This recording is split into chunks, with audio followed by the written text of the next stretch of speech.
स्वागत है आप सभी का आर के स्टोरी ऑफ ड्रीम पर। मैं हूं आपकी होस्ट और आज मैं आपके लिए लेकर आई हूं एक ऐसी रोमांचक कहानी द इलेजिटिमेट हेiress सीजन 2 जो आपको शुरुआत से लेकर अंत तक बांधे रखेगी।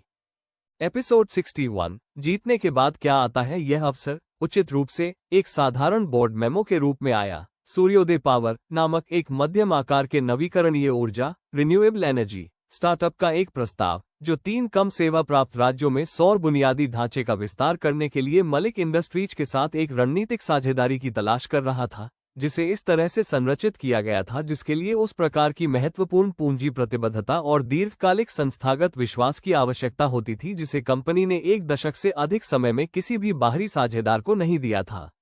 विक्रम के फैसले के 6 सप्ताह बाद अनन्या ने अपने कार्यालय में इस प्रस्ताव की सावधानीपूर्वक समीक्षा की और परीक्षण के बाद के घटनाक्रम में मलिक इंडस्ट्रीज में आई विशेष शांति आखिरकार थकी हुई राहत के मुकाबले वास्तविक स्थायी स्थिरता जैसी महसूस होने लगी थी। अपने सामने उन्हीं दस्तावेजों की समीक्षा करते हुए मीनाक्षी ने कहा, यह महत्वाकांक्षी है और यह ठीक उसी प्रकार की दूरदर्शी पहल है जो इस कंपनी के पोर्टफोलियो को पारंपरिक आयात और विनिर्माण आधार से परे सार्थक रूप से विविधता प्रदान करेगी, जिस पर इसने दशकों से अपनी प्रतिष्ठा बनाई है। लेकिन यह एक महत्वपूर्ण जोखिम भी है। सूर्योदय के संस्थापक युवा प्रतिभाशाली है, लेकिन इस पैमाने पर अपेक्षाकृत अप्रपरीक्षित है। यदि यह साझेदारी विफल हो जाती है तो ये केवल पूंजी का नुकसान नहीं है, यह वो विश्वसनीयता है जिसे हमने अभी अभी फिर से बनाना समाप्त किया है। पिछले 1.5 साल के दौरान हर बड़े निर्णय पर लागू करना उन्होंने जो सीखा था, उसी सावधान विचारशील तौल के साथ अनन्या ने प्रस्ताव पर विचार किया। पुरानी प्रवृत्ति अब उनके बोर्ड, उनके परिवार और उनके अपने मुश्किल से जीते गए इस एहसास के साथ एक वास्तविक साझेदारी से और अधिक संयमित हो गई थी कि सबसे मजबूत निर्णय अब शायद ही कभी केवल उनकी रणनीतिक दृष्टि से आते हों। उन्होंने कहा, मैं संस्थापकों से सीधे मिलना चाहती हूँ किसी भी निर्णय पर पहुंचने से पहले। इस पिछले वर्ष में मैंने लोगों के बारे में अपने आकलन पर प्रस्ताव दस्तावेज की तुलना में काफी अधिक भरोसा करना सीख लिया है। जब अनन्या 3 दिन बाद संस्थापकों से मिली तो वे मीनाक्षी के आकलन के जितने आशावादी और जितने अनुभवी थे वैसे ही साबित हुए। एक बहन और भाई की टीम काव्या और आर्यन बोस, जिन्होंने पिछले 4 वर्षों में सूर्योदय को एक छोटे से विश्वविद्यालय अनुसंधान परियोजना से एक वास्तव में अभिनव सौर बुनियादी ढांचे की कंपनी में बदल दिया था, जो वास्तविक तकनीकी प्रतिभा और उस विशेष अर्नेस्ट ईमानदार आदर्शवाद के संयोजन से प्रेरित थी जिसे अनन्या ने अपने शुरुआती दिनों में मलिक इंडस्ट्रीज में कदम रखते समय खुद को साबित करने के लिए दृढ़ संकल्पित होने की यादों से दूर से और कुछ निजी मनोरंजन के साथ याद किया था। अपनी बैठक के आधे रास्ते में काव्या ने स्वीकार करते हुए कहा, हमारे पास अन्य प्रस्ताव भी आए थे और ईमानदारी से कहें तो उन बड़ी कंपनियों के पास अधिक गहरे भंडार थे जो मलिक इंडस्ट्रीज वर्तमान में पेश करने के लिए रखती है। हमने विशेष रूप से आपके पास आने का फैसला किया क्योंकि इस कंपनी ने सोलेंड्रिस मामले को जिस तरह से संभाला था। हम एक ऐसा साझेदार चाहते थे जिसने वास्तव में सार्वजनिक रूप से और वास्तविक कीमत पर यह साबित किया हो कि वे आरामदायक दूरी से चीजों को प्रबंधित करने के बजाय कड़वी सच्चाइयों का सामना करने के लिए तैयार है। ये किसी के भी बैलेंस शीट के आकार की तुलना में हमारे लिए अधिक मायने रखता है। एपिसोड 62 अगले सप्ताह जब बोर्ड की बैठक बुलाई गई तो उसमें एक सहयोगात्मक वास्तविक रूप से विचार विमर्श की गुणवत्ता थी जिसे अनन्या ने शांत संतुष्टि के साथ कंपनी में अपने शुरुआती महीनों से याद आने वाले बोर्डरूम के तनावपूर्ण सतर्क गतिशीलता से काफी अलग पाया। विक्रम की अनुपस्थिति और व्यापक संस्कृति बदलाव जिसे पूरी सोलेंड्रिस जांच ने कंपनी के शासनकाल में मजबूर किया था, ने कमरे को सावधानीपूर्वक संरक्षित स्थिति के बजाय वास्तविक रणनीतिक असहमति के साथ ईमानदारी से जुड़ने के लिए काफी अधिक तैयार कर दिया था। विक्रम की गिरफ्तारी के तुरंत बाद जुड़ी एक सतर्क व्यवस्थित महिला सुनीता राव ने कहा, पूंजी प्रतिबद्धता की समयरेखा को लेकर मुझे वास्तविक चिंताएं हैं। संस्थापकों की दृष्टि को लेकर नहीं, जिसे मैं वास्तव में सम्मोहक पाती हूं, बल्कि इस बात को लेकर कि क्या इस कंपनी ने अपने मूल कार्यों को सार्थक जोखिम के बिना इतने महत्वपूर्ण प्रतिबद्धता को उठाने के लिए पिछले वर्ष के कानूनी लागतों और प्रतिष्ठा के पुनर्निर्माण के बाद पर्याप्त वित्तीय लचीलेपन को फिर से हासिल कर लिया है। मेजे के सिरे से अरविंद ने कहा, यह एक उचित चिंता है और मैं आगे बढ़ने से पहले वित्त टीम की पूरी मॉडलिंग सुनना चाहूंगा। लेकिन मैं रिकॉर्ड के लिए यह नोट करना चाहता हूं कि मुझे लगता है कि इस बोर्ड ने पिछले 1.5 साल में उचित सावधानी और उस तरह के आरामदायक बचाव के बीच के अंतर के बारे में कुछ महत्वपूर्ण सीखा है जिसके कारण दशकों तक वास्तविक नुकसान की अनदेखी की जाती रही। मैं चाहूंगा कि हम वास्तविक नवाचार पर एक सावधानीपूर्वक संरचित जोखिम उठाएं, बजाय इसके कि हम ठीक उसी प्रकार की जोखिम से बचने वाली सावधानी में पीछे हटे जिसने इस कंपनी और इस परिवार को पहली बार शोषण के प्रति संवेदनशील बना दिया था। जब मतदान हुआ तो वो मीनाक्षी और वित्त टीम द्वारा बीच के सप्ताह में परिष्कृत किए गए सावधान सुरक्षा उपायों के साथ संरचित होकर एक आरामदायक बहुमत से पारित हो गया, और अनन्या ने इतने महत्वपूर्ण निर्णय के साथ कमरे की वास्तविक सहयोगात्मक भागीदारी को देखते हुए एक ऐसे संस्थान को अंततः पूरी तरह से बदलते हुए देखने की विशेष संतुष्टि को महसूस किया जो कभी हुआ करता था। उस शाम अर्जुन के साथ मालाबार हिल के बगीचे में टहलते हुए, जिन्होंने पिछले महीनों के दौरान मुंबई में काफी अधिक समय बिताना शुरू कर दिया था और धीरे धीरे अपने काम के संतुलन को उन परियोजनाओं की ओर स्थानांतरित कर रहे थे जो उन्हें शहर के करीब रखती थी, अनन्या ने खुद को उस यात्रा के अजीब घुमावदार आकार पर विचार करते हुए पाया जो उन्हें यहां तक लेकर आई थी। अनन्या पर पहले की तुलना में कहीं अधिक उम्मीद से अधिक निर्भर रहने वाले विशेष चौकस गर्माहट के साथ उनका अध्ययन करते हुए अर्जुन ने टिप्पणी की, आज रात तुम अलग लग रही हो। किसी तरह हल्की, अधिक शांत, अपनी बात को बोलते हुए उसके माध्यम से काम करते हुए अनन्या ने धीरे से कहा, मुझे लगता है कि मुझे आखिरकार ऐसा महसूस होने लगा है कि मैं कुछ बना रही हूं, न कि केवल इस बात की रक्षा के लिए लड़ रही हूं कि पहले से ही क्या है। ये पिछला 1.5 साल लगभग पूरी तरह से अस्तित्व के बारे में रहा है, किसी न किसी रूप में मेरी माँ की रक्षा करना, विक्रम को बेनकाब करना, अहलूवालिया को बेनकाब करना, रास्ते में मेरी मदद करने वाले लोगों की रक्षा करना।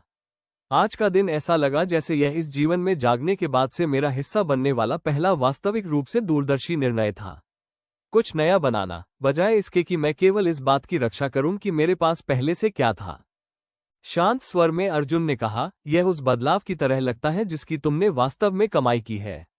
सब कुछ के बाद पुरानी दुख और नई उम्मीद दोनों एक साथ मिलकर कुछ ऐसी चीज में बस गए जिस पर अनन्या अभी भी धीरे धीरे पूरी तरह से भरोसा करना सीख रही थी।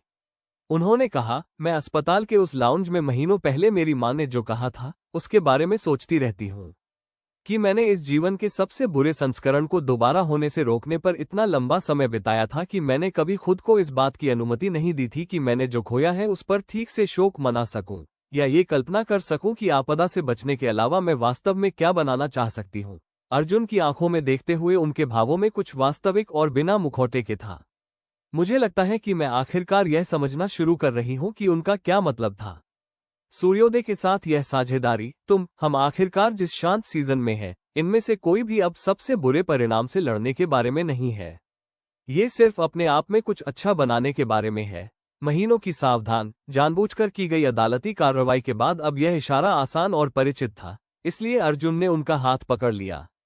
उन्होंने कहा, तो फिर आइए इसे बनाना जारी रखते हैं, एक साथ, यदि तुम आगे आने वाली हर चीज में मुझे ठीक से शामिल रखना चाहोगी। अनन्या मुस्कुराई और एक ऐसी महिला के विशेष मुश्किल से जीते गए हल्केपन को महसूस किया जो आखिरकार पूरी तरह से किसी ऐसी जगह पर पहुंच चुकी थी जिसके बारे में उसने कभी असंभव पहुंचने का विश्वास किया था। सावधान, संरक्षित सतर्कता के साथ दोबारा जिए गए 11 वर्षों का डिसेस्परेट रणनीतिक अस्तित्व नहीं, बल्कि कुछ अधिक स्थिर, कुछ वास्तविक रूप से बिना मुखौटे के उनका अपना। उन्होंने कहा, मुझे लगता है कि मुझे ये बहुत पसंद आएगा। एपिसोड 63 पूरा पैटर्न आखिरकार क्या उजागर करता है। रतन अहलूवालिया की बाहरी जांच। लगभग 10 महीने के सावधान व्यवस्थित काम के बाद वसंत की एक शांत सुबह समाप्त हुई, जिसमें विक्रम के मुकदमे का कोई भी अदालती नाटक नहीं था। एक औपचारिक नियामक सुनवाई जो सार्वजनिक गैलरी के लिए बंद थी लेकिन अंततः जारी किए जाने के लिए पूरी तरह से प्रलेखित थी, जहां अहलूवालिया खुद अंततः ऐसे साक्ष्यों का सामना करने के बाद जो विश्वसनीयता से इनकार करने के लिए बहुत व्यापक थे। मीरा की समिति ने जिसे अचूक, अपरिवर्तनीय रूप से स्पष्ट कर दिया था कि वह पहले ही हार चुका था, उस लड़ाई को जारी रखने के बजाय सहयोग करना चुना। अनन्या ने इस विवरण को खुद मीरा से जाना, जिन्हें निष्कर्षों को अंतिम रूप दिए जाने के बाद रिजर्व बैंक के वरिष्ठ नेतृत्व द्वारा आयोजित एक निजी ब्रीफिंग में देविका, प्रिया और कुणाल के साथ आमंत्रित किया गया था। पारदर्शिता का एक असामान्य इशारा, जिसे मीरा ने पहले ही समझाया था, बड़े पैमाने पर संस्थान की अपनी इस मान्यता से प्रेरित था कि लगभग 2 दशकों की नियामक विफलता से सबसे अधिक नुकसान उठाने वाले परिवारों को अकेले सावधानी से फिल्टर किए गए सार्वजनिक बयानों के बजाय सीधे पूरा सच सुनने का अधिकार था। मीरा ने शांत कॉन्फ्रेंस रूम में बैठने के बाद कहा, पूरा दायरा हम में से किसी ने भी शुरू में जितना समझा था उससे कहीं बड़ा है, यहाँ तक कि हमने पहले से ही जो कुछ भी प्रलेखित किया था उसके बाद भी अहलूवालिया का सहयोग। एक बार जब उन्होंने आखिरकार फैसला किया कि आगे लड़ने से केवल उनकी अंतिम सजा बदतर होगी, तो लगभग 26 साल पहले तक फैलने वाले एक पैटर्न का पता चला। वास्तव में देवराज ओबरॉय की बर्बादी के साथ उनकी सबसे शुरुआती प्रलेखित संलिप्तता का वही वर्ष, जो योजना का केवल एक शुरुआती उदाहरण नहीं था, बल्कि इसका वास्तविक उद्गम बिंदु प्रतीत होता है। का ने धीरे से कहा, उन्होंने मेरे पिता के साथ जो हुआ उसके इर्द गिर्द पूरा पैटर्न बनाया। पुराना दुख और नई समझ उनके चेहरे पर समान माप में चल रहे थे। मीरा ने कोमलता से पुष्टि करते हुए कहा, एक तरह से, हाँ। अहलूवालिया की अपनी गवाही मूल आयात उद्यम साझेदारी के अरविंद मलिक के पुनर्गठन को एक रचनात्मक पेशेवर अनुभव के रूप में देखने का वर्णन करती है। ऐसा अनुभव नहीं जिसने उन्हें डरा दिया हो, जैसा कि शायद इसे होना चाहिए था, बल्कि ऐसा अनुभव जिसने जाहिरा तौर पर उन्हें ये सबक सिखाया कि कैसे सावधानी से संरचित संविदात्मक तकनीकी बारीकियों के माध्यम से किसी साझेदार के विश्वास का आसानी से फायदा उठाया जा सकता है। वह ठीक उसी तंत्र का जानबूझकर अध्ययन करने, इसे परिष्कृत करने और अंततः इसे भंडारी को एक औपचारिक कार्यपद्धति के रूप में सिखाने का वर्णन करते हैं, जिसे उन्होंने वर्षों तक एक ऐसी चीज में विकसित करने में बिताया था जो काफी अधिक परिष्कृत और ट्रेस करने में काफी अधिक कठिन थी। अनन्या ने महसूस किया कि पूरे पैटर्न का आकार आखिरकार पूरी तरह से खुद को व्यवस्थित कर रहा है, अलग अलग संयोग से जुड़े फ्रॉड की एक श्रृंखला नहीं, बल्कि एक सदी के एक चौथाई से अधिक पीछे तक पहुंचने वाला एक एकल निरंतर धागा, जो उनके अपने पिता की सबसे शुरुआती बिना सुधारे गए गलती से शुरू होता है और अहलूवालिया के धैर्यवान संवर्धन के माध्यम से एक ऐसी कार्य पद्धति में मेटास्टेसिस फैलाव करता है जिसने अंततः कम से कम 11 प्रलेखित परिवारों को छुआ था, और जांच की अंतिम गिनती विक्रम के मुकदमे के दौरान स्थापित 8 से भी काफी अधिक थी। प्रिया ने शांत स्वर में कहा, 11 परिवार। उनकी आवाज में लगभग 2 वर्षों तक पर्दाफाश करने में उन्होंने जो खर्च किया था, उसके सच्चे पैमाने को समझने का वजन था। 11 जिन्हें हम जानते हैं, और कितने हो सकते हैं जिन्हें हमने कभी नहीं पाया? ईमानदारी से स्वीकार करते हुए मीरा ने कहा, मुझे नहीं पता। मुआवजा फंड की चल रही आउटरीच अभी भी अतिरिक्त मामलों को सतह पर ला सकती है, खासकर अब जब ये पूरा लेखा जोखा सार्वजनिक हो रहा है। लेकिन मुझे लगता है, यथार्थवादी रूप से, हमारे पास शायद कभी भी एक संपूर्ण अंतिम संख्या नहीं होगी। नुकसान के चुपचाप संचित होने के लिए 26 साल बहुत लंबा समय है, खासकर तब जब इसे ऑर्केस्ट्रेट करने वाले लोग यह अच्छी तरह समझते थे कि प्रत्येक व्यक्तिगत परिवार को ये समझने से कैसे अलग रखा जाए कि वे अकेले नहीं थे। 3 सप्ताह बाद सुनाई गई अहलूवालिया की सजा विक्रम की सजा की तुलना में काफी भारी वजन लिए हुए थी। 22 साल, जो उनके द्वारा सक्षम किए गए नुकसान के बहुत बड़े दायरे और विशेष रूप से इस योजना को रोकने के लिए बनाई गई ओवरसाइट से बचाने के लिए विशेष रूप से अपनी नियामक स्थिति का उपयोग करने के विशेष गंभीर विश्वासघात दोनों को दर्शाती है। अनन्या ने अपने पिता के साथ इस सजा में भाग लिया, जिसकी उन्होंने पिछले दिनों में सावधानी से विचार किया था, ये समझते हुए कि अरविंद की उपस्थिति एक ऐसा जटिल वजन वहन करती है जिस पर उन दोनों ने कभी पूरी तरह से चर्चा नहीं की थी। वो व्यक्ति जिसकी मूल गलती ने 26 साल बाद और पूरी तरह से उनकी अनजाने में एक ऐसे फ्रॉड के पीछे का रचनात्मक सबक बन गई थी जिसने अंततः उनकी अपनी बेटी के परिवार के इतिहास और उनकी अपनी कंपनी के बाल बाल बचे हादसे को छुआ था। अरविंद ने सावधान चौकस सन्नाटे के साथ पूरी कार्यवाही को झेला, और यह केवल इसके बाद था, सुनवाई के बाद के शांत परिणाम में कार की ओर एक साथ चलते हुए, कि उन्होंने आखिरकार वह बात बोली जिसके बारे में अनन्या को संदेह था कि वो पूरी गवाही के दौरान इसे धो रहे थे। उन्होंने धीरे से कहा, मैंने इस पिछले साल को चरित्र की एक निजी विफलता के रूप में देवराज ओबरॉय के साथ जो किया उसका सामना करते हुए बिताया है, एक ऐसा विकल्प जिसे मैंने जानबूझकर चुना था, जिसके कारण एक आदमी और उसके परिवार को वास्तविक नुकसान हुआ। मैंने एक बार भी यह नहीं सोचा कि यह उससे काफी बड़ा कुछ बन सकता है। एक कार्यपद्धति, एक ऐसा पाठ जिसका किसी अन्य ने अध्ययन किया और 26 वर्षों में 11 परिवारों के खिलाफ नुकसान के एक उपकरण में इसे परिष्कृत किया। उनकी आवाज में एक ऐसा वजन था जिसे अनन्या ने शायद ही कभी उनसे सुना हो, यहां तक कि पूरी पिछली जांच के दौरान भी नहीं। अनन्या, मैं नहीं जानता कि इसके साथ ठीक से कैसे जिया जाए। यह विचार कि दशकों पहले मेरी अपनी लापरवाही कुछ इतनी विशाल चीज का बीज बन गई। एपिसोड 64। अनन्या ने अपने पिता के दुख पर सावधानी से विचार किया, एक ऐसे व्यक्ति की विशेष स्पष्टता के साथ जो एक पूरा दूसरा जीवन ये सीखने में बिता चुका था कि कैसे परिणाम समय के साथ ऐसे तरीकों से संचित होते हैं जिनका कोई भी एकल विकल्प पूरी तरह से अनुमान नहीं लगा सकता है, कि ऐसा कोई उत्तर नहीं था जो उनके द्वारा धोए जा रहे वजन को पूरी तरह से हल कर सके। उन्होंने अंततः कहा, आपने अहलुवालिया के आपके द्वारा किए गए काम का अध्ययन करने और उसे हथियार बनाने के विकल्प को पैदा नहीं किया था। आपने दशकों पहले एक वास्तविक गलती की थी, जो साधारण लालच और साधारण लापरवाही से पैदा हुई थी, उस प्रकार की गलती जो शक्ति की स्थिति में लगभग हर कोई किसी न किसी बिंदु पर, किसी न किसी डिग्री तक करता है। अहलुवालिया ने उस गलती के साथ जो किया वो उनका अपना विकल्प था, जो 26 वर्षों तक जानबूझकर और लगातार बनाए रखा गया था, उस तरह से जो आपकी मूल गलती कभी नहीं थी। आप वास्तव में जो किया उसके लिए जिम्मेदारी से नहीं बच सकते, लेकिन आपको उन विकल्पों के लिए भी जिम्मेदारी ढोना नहीं है जो कभी आपके बनाने के लिए थे ही नहीं। उन्होंने रुकते हुए अपनी अगली बात पर सावधानी से विचार किया। पापा, आप जो कर सकते हैं वो ठीक वही है जो आप पिछले 1.5 साल से कर रहे हैं। इसका ईमानदारी से सामना करें। जो मुआवजा वास्तव में संभव है उसे करें, और इस नई समझ को एक ऐसा घाव बनने देने के बजाय जिसे आप ठीक से सामना करने के बजाय एक सावधान दूरी से प्रबंधित करते हैं, अपने बचे हुए समय के साथ जानबूझकर कुछ बेहतर बनाना जारी रखें।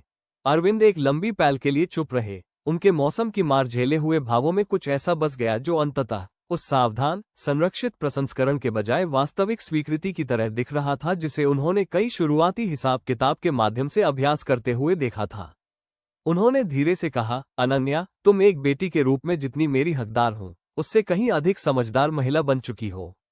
मैं नहीं जानता कि तुम अपने द्वारा झेली गई हर चीज के वजन को कैसे धोती हो और फिर भी अपने आसपास के लोगों को इस तरह की स्पष्टता प्रदान करने में कैसे कामयाब होती हो।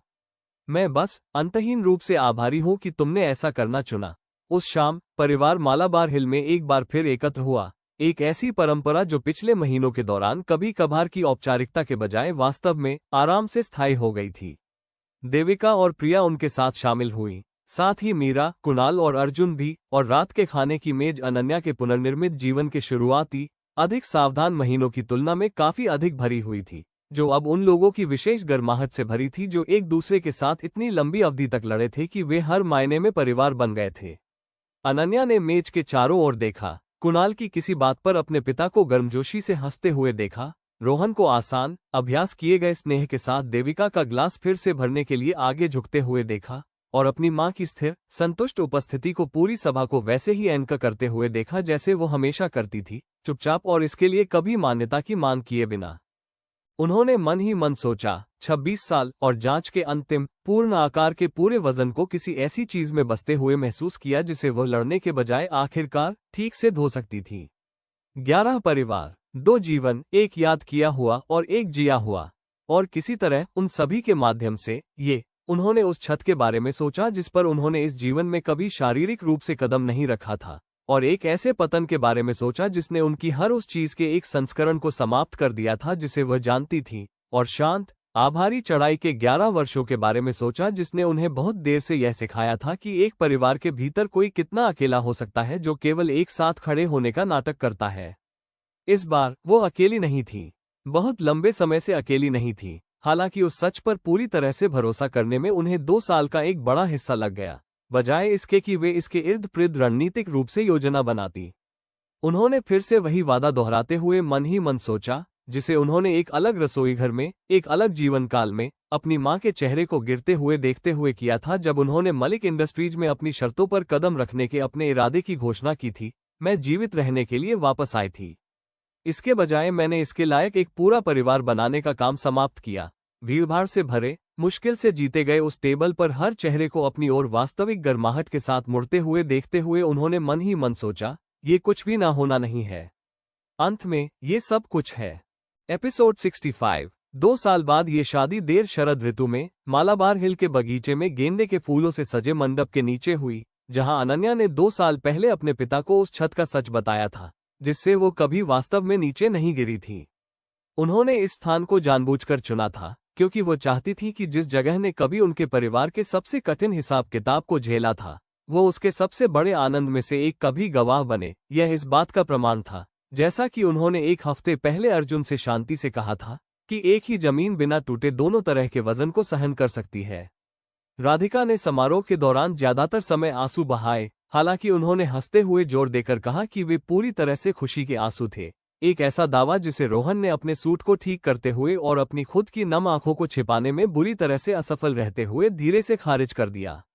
देविका और प्रिया आगे की तरफ एक साथ बैठी थीं, साझा दुख से दोस्ती बनाने वाली महिलाओं की वह विशेष निकटता अब स्पष्ट रूप से साझा आनंद तक भी फैली हुई थी। मीरा दिल्ली में एक नियामक सम्मेलन से सीधे अपनी यात्रा के कब्जों में ही थकाऊ उड़ान के बावजूद समारोह को याद करने की अनिच्छा के साथ देर से पहुंची। रिसेप्शन में अरविंद ने एक छोटा सा टोस्ट दिया जिसमें उस सावधान संरक्षित औपचारिकता का नामोनिशान तक नहीं था जिसे अनन्या अपने पिता के साथ हुई अपनी शुरुआती मुलाकातों से याद करती थी, जो 2 साल और मुश्किल से जीते गए ईमानदारी के एक पूरे जीवन पहले की बात है।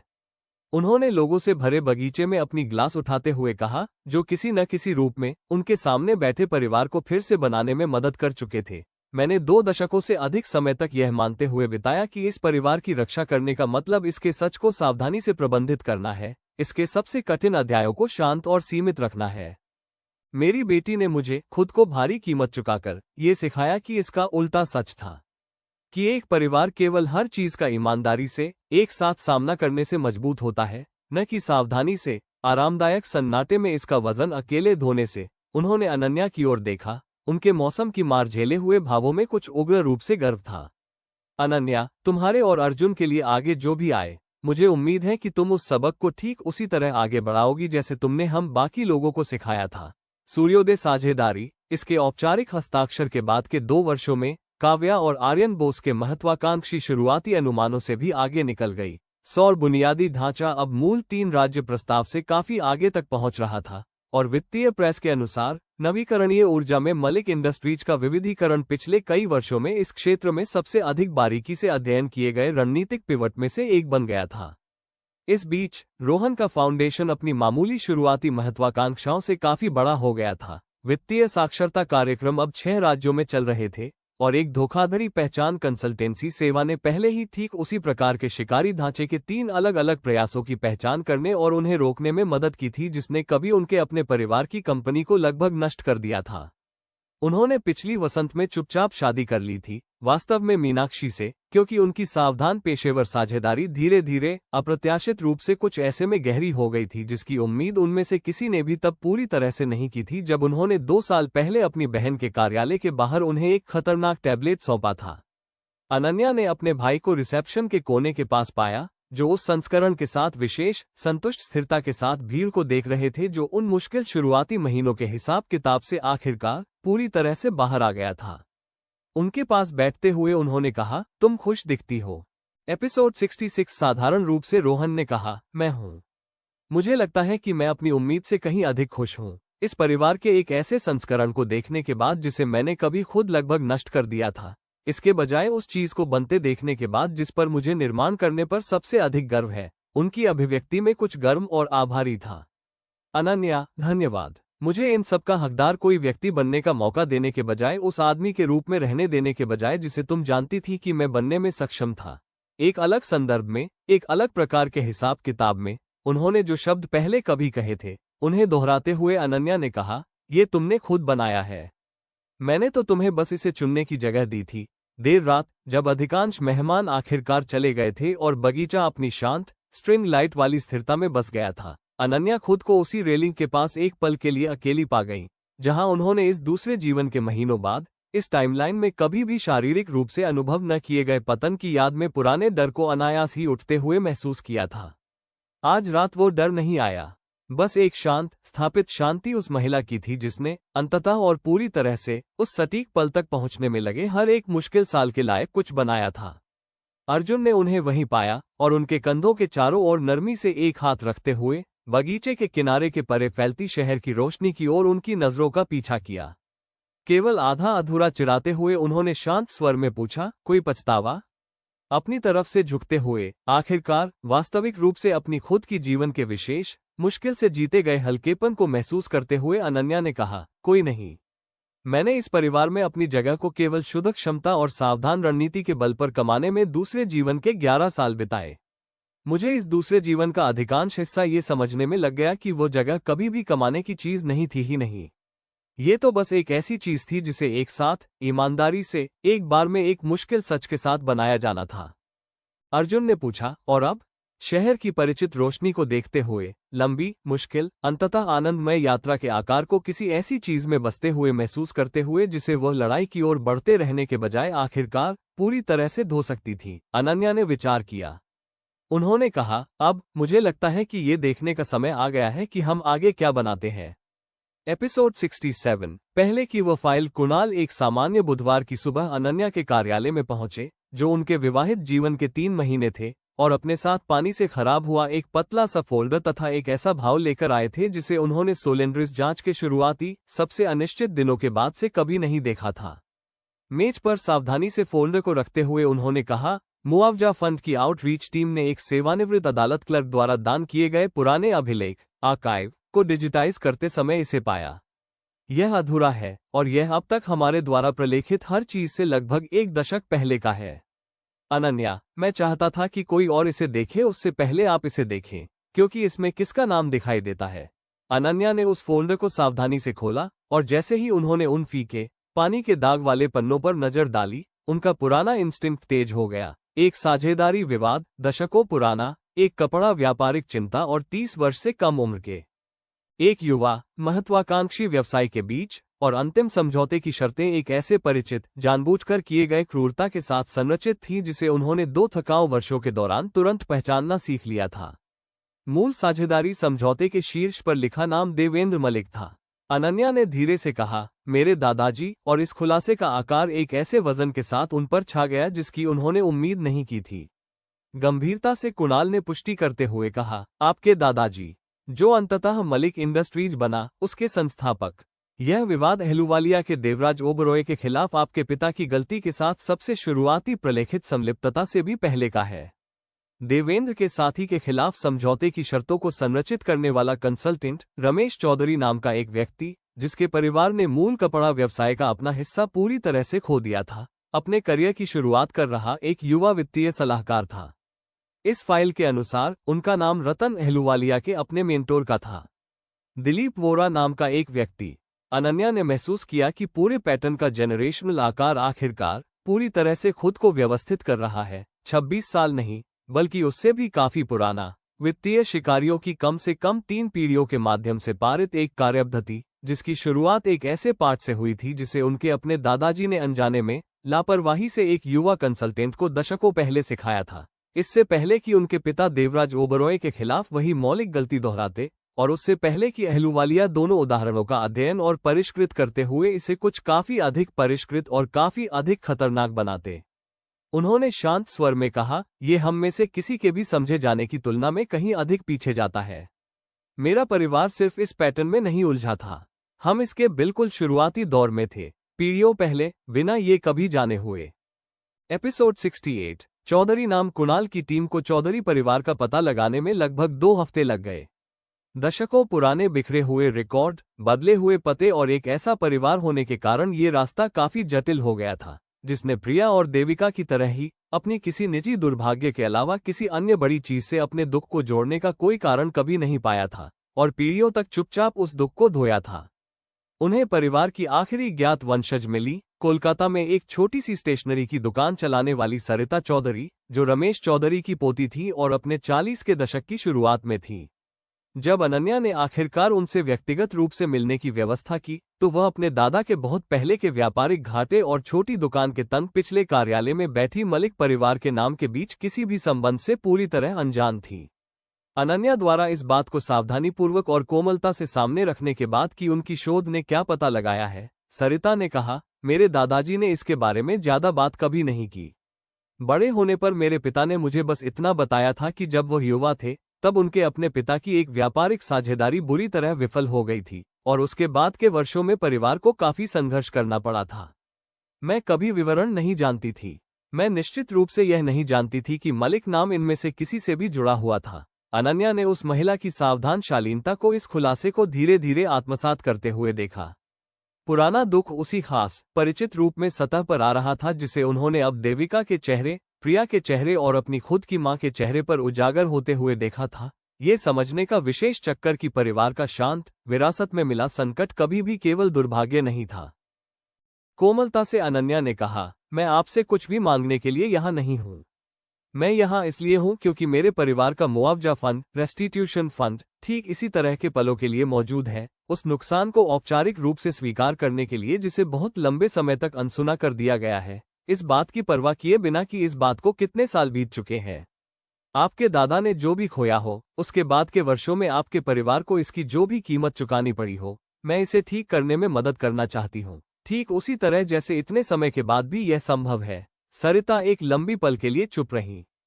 उनके चेहरे पर कुछ जटिल भाव उभर रहे थे, पुराना दुख, सतर्क अविश्वास, और दोनों के नीचे उस व्यक्ति की विशेष संकोची उम्मीद जिसे आखिरकार एक्नॉलेजमेंट, स्वीकृति मिल रहा था, जिसे खोजने के बारे में वो कभी जानती ही नहीं थी।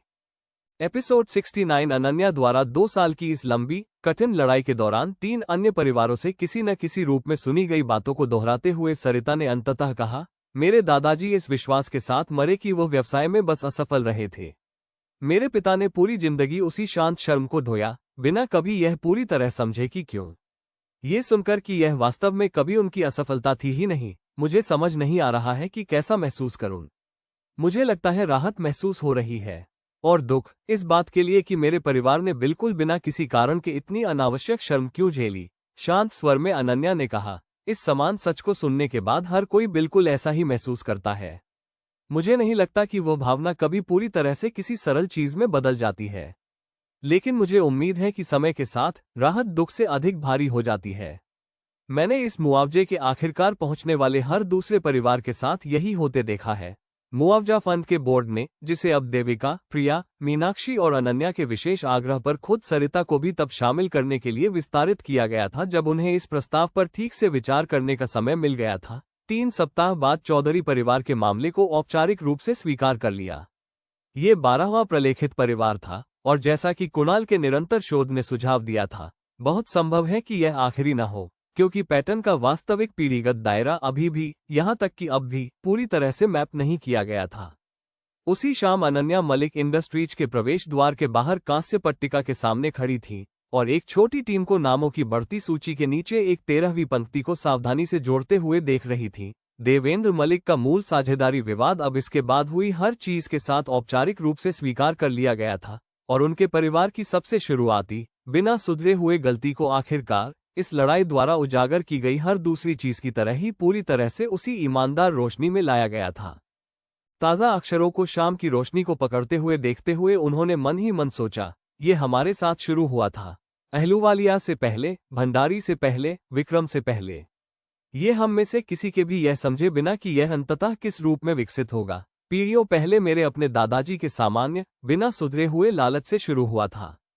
उन्होंने अपने पिता के बारे में, रोहन के बारे में और उस परिवार के बारे में सोचा जिसने 2 कठिन वर्षों में सावधानी से दूर रहने के बजाय ठीक इसी प्रकार की विरासत में मिली सच्चाई का ईमानदारी से सामना करना सीख लिया था।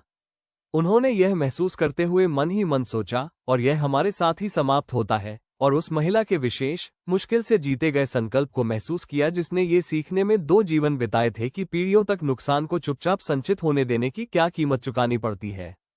इस पट्टिका को अंततः जितने भी अधिक नामों की आवश्यकता हो, हम उन्हें ढूंढते रहेंगे। हम उनका ईमानदारी से सामना करते रहेंगे। वास्तव में इनमें से किसी भी चीज के समाप्त होने का यही एकमात्र तरीका है। एपिसोड 70 अब विरासत का क्या अर्थ है। अनन्या को एक सामान्य रविवार की सुबह बांद्रा के उस अपार्टमेंट के बाथरूम में अकेले रहते हुए पता चला, जहां वह और अर्जुन शादी के 6 महीने बाद रहने आए थे। वो एक छोटे से प्लास्टिक टेस्ट को एक ऐसी स्पष्टता के साथ देख रही थी जिसने अपने शांत तरीके से उतना ही महत्वपूर्ण महसूस कराया जितना पिछले 2 वर्षों में उनके सामने आई किसी भी अन्य चीज ने महसूस कराया था। वो लगभग 20 मिनट तक इस खबर के साथ अकेली बैठी रही, इससे पहले कि उन्होंने अर्जुन को जगाया। पुरानी आदत अभी भी कभी कभी उन्हें किसी महत्वपूर्ण बात को साझा करने से पहले सावधानी से अकेले में प्रोसेस करने की ओर खींच लेती थी, यहाँ तक कि अब भी एक ऐसे पति के साथ जिसने बार बार साबित कर दिया था कि वह उसके द्वारा धोई जाने वाली किसी भी चीज के लायक है। जब अर्जुन आखिरकार जागे और उन्होंने पाया कि वो बिस्तर के किनारे बैठी है, तो उनकी आधी अजगी अभिव्यक्ति में कुछ जानकार और मनोरंजक भाव था। उन्होंने नींद में डूबी आवाज में कहा, तुम फिर से वही काम कर रही हो, वो शांत, चिंतनशील काम जो तुम मुझे कोई महत्वपूर्ण बात बताने से ठीक पहले करती हो। क्या बात है? अनन्या ने बिना कुछ बोले उन्हें टेस्ट थमा दिया और उनकी नींद के भ्रम को धीरे धीरे व्यापक, आनंदित अविश्वास में बदलते हुए देखती रही। सरलता से उन्होंने कहा, तुम, हम, और इससे पहले कि वे कुछ और कह पाते, उन्होंने अनन्या को एक ऐसी आलिंगन में खींच लिया जिसमें शब्दों की तुलना में अधिक वास्तविक, बिना मुखौटे की खुशी समाहित थी। अगले हफ्तों के दौरान जब इस खबर को परिवार के साथ सावधानी से साझा किया गया, तो उसका स्वागत एक ऐसी गर्माहट के साथ किया गया जिसे अनन्या ने, यहाँ तक कि अब भी, कभी कभी अपनी भारी, बिना मुखौटे की तीव्रता में जबरदस्त पाया। राधिका ने पूरे रात्रिभोज के दौरान खुशी से आंसू बहाए। अरविंद ने एक ऐसे असामान्य रूप से भावनात्मक तरीके से प्रतिक्रिया दी जिसकी गवाह अनन्या अपने पूरे रिश्ते में केवल कुछ ही बार बनी थी। और रोहन ने अपनी खुद की हंसमुख स्वीकृति से, अपनी ही स्वीकारोक्ति के अनुसार, माता पिता की सलाह की एक ऐसी सूची देना शुरू कर दिया जिसके बारे में उनके पास देने की कोई वास्तविक योग्यता नहीं थी, क्योंकि मीनाक्षी द्वारा अपनी खुद की बेटी को जन्म दिए जाने के बाद वह खुद केवल 8 महीने पहले चाचा बने थे। इसके हफ्तों बाद मालाबार हिल के बगीचे में अपनी मां के साथ अकेले में हुई एक शांत बातचीत ने उस वजन को वहन किया जिसके इर्द गिर्द अनन्या तब से चुपचाप घूम रही थी जब ये खबर पहली बार किसी वास्तविक चीज में बदली थी। उस बेंच पर राधिका के बगल में बैठते हुए, जहां उन्होंने सालों पहले इस परिवार पर यह विश्वास करना पहली बार सीखना शुरू किया था कि वह कौन थी, अनन्या ने स्वीकार किया, मैं सोचती रहती हूं कि एक बच्चे को इस विशेष परिवार में लाना क्या अर्थ रखता है। एक ऐसी विरासत में जिसने पिछले 2 वर्षों में ये पता लगाया है कि इसने पीढ़ी दर पीढ़ी कितनी अधिक विरासत में मिली क्षति को चुपचाप धोया है, और जब तक इसके सामने ठीक से सामना नहीं किया गया, तब तक बिना इसका सामना किए इसे आगे बढ़ाया। कोमलता से राधिका ने कहा, मैं उस डर को समझती हूँ, लेकिन बेटा, मुझे लगता है कि तुम इसे उल्टे तरीके से देख रही हो। यह कोई ऐसा परिवार नहीं है जिसे एक बार अनसुने रूप से धोए गए नुकसान से परिभाषित किया जाए। यह एक ऐसा परिवार है जिसने अंततः जानबूझकर उस नुकसान का ईमानदारी से सामना करने का विकल्प चुना, वास्तविक कीमत पर, बजाय इसके कि यह आने वाली किसी भी अगली पीढ़ी में चुपचाप संचित होता रहे। उन्होंने अपनी बेटी का हाथ पकड़ लिया और वही स्थिर, ग्राउंडेड इशारा बढ़ाया जो उन्होंने 2 कठिन, परिवर्तनकारी वर्षों में अनगिनत बार पेश किया था। तुम्हारा बच्चा तुम्हारे दादाजी की बिना सुधारी गई गलती, या तुम्हारे पिता के दशकों के सन्नाटे, या यहाँ तक कि उन भयानक चीजों को विरासत में नहीं पा रहा है जिनसे तुम कभी एक ऐसे जीवन में गुजरी थी जिसकी हम में से कोई भी पूरी तरह से कल्पना नहीं कर सकता है। तुम्हारा बच्चा एक ऐसे परिवार को विरासत में पा रहा है जिसने इससे पहले कि वे कभी आए, उन सभी का ईमानदारी से सामना करने का कठिन काम पहले ही कर लिया है। अनन्या, यह एक पूरी तरह से अलग प्रकार की विरासत है।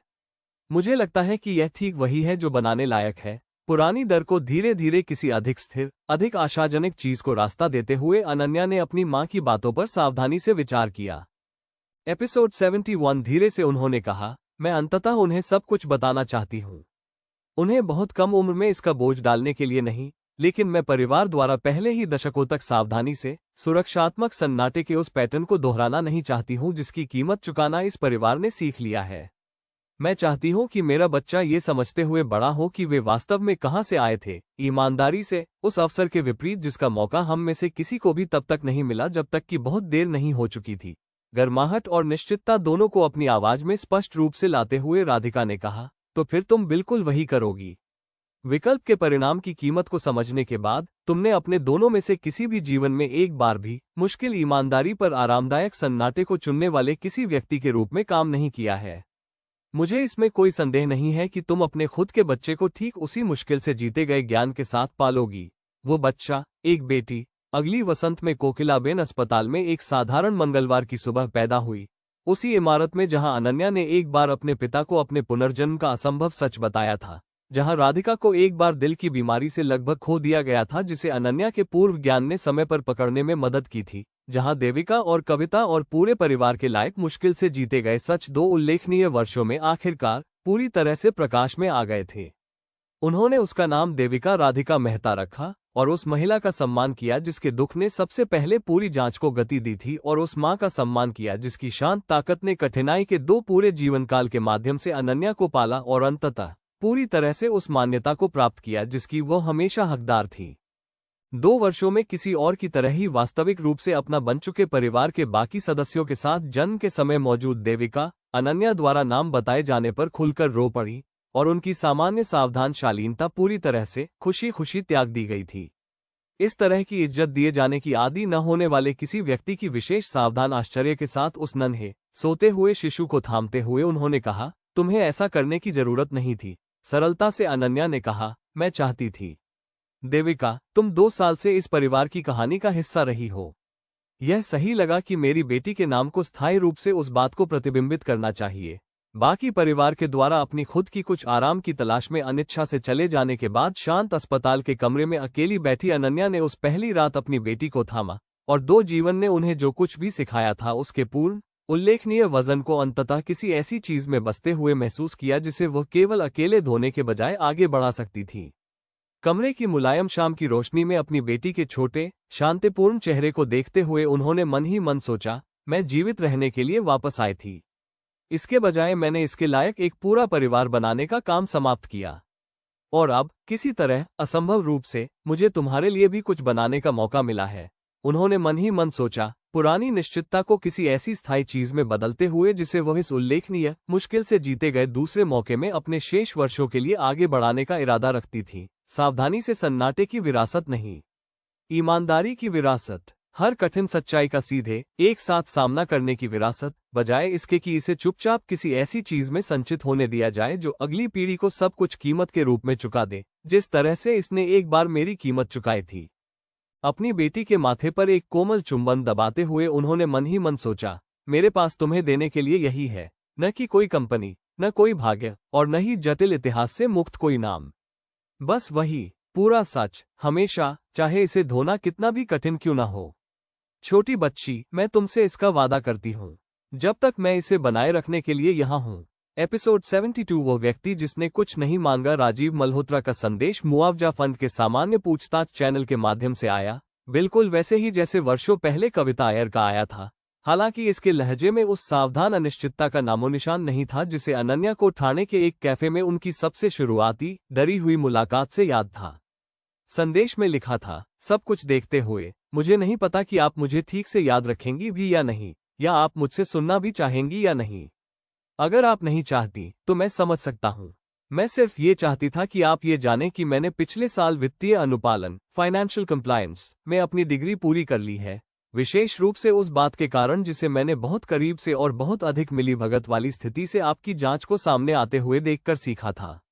मैं अब एक छोटे से गैर लाभकारी संगठन नॉन प्रॉफिट में काम कर रहा हूं जो युवा पेशेवरों को ठीक उसी प्रकार के शिकारी निर्देशों को पहचानने में मदद करता है जिनका मैंने कभी बिना पर्याप्त कठिन सवाल पूछे आंख बंद करके पालन किया था।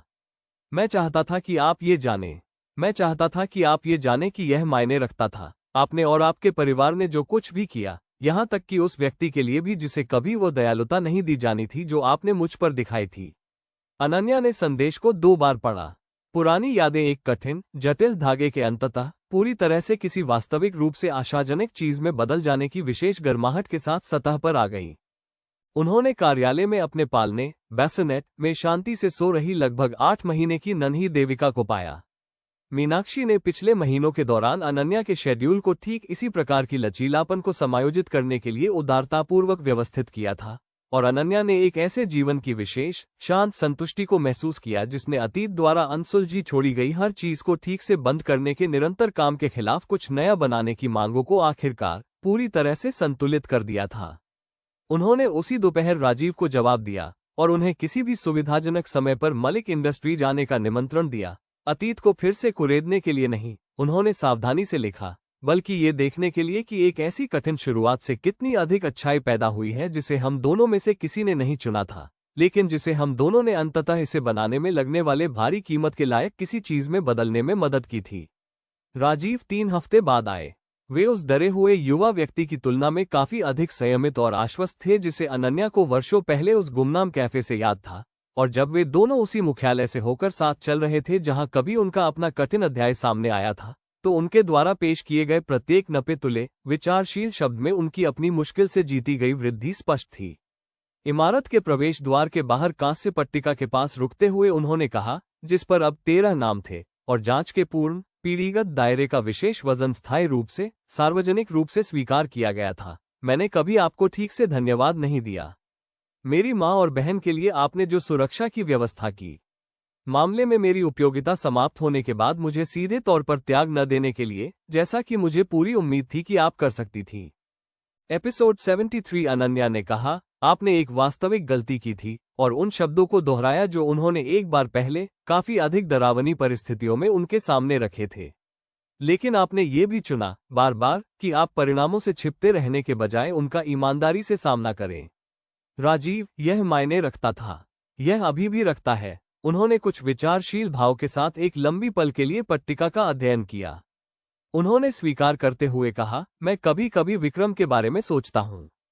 इस बारे में कि मैं कितनी आसानी से कोई ऐसा व्यक्ति बन सकता था जिसने कभी सवाल नहीं किया कि उसे क्या करने के लिए कहा गया था, ठीक उसी तरह जैसे उसने जाहिर तौर पर कभी यह सवाल नहीं किया कि अहलूवालिया ने दशकों पहले उसे क्या सिखाया था।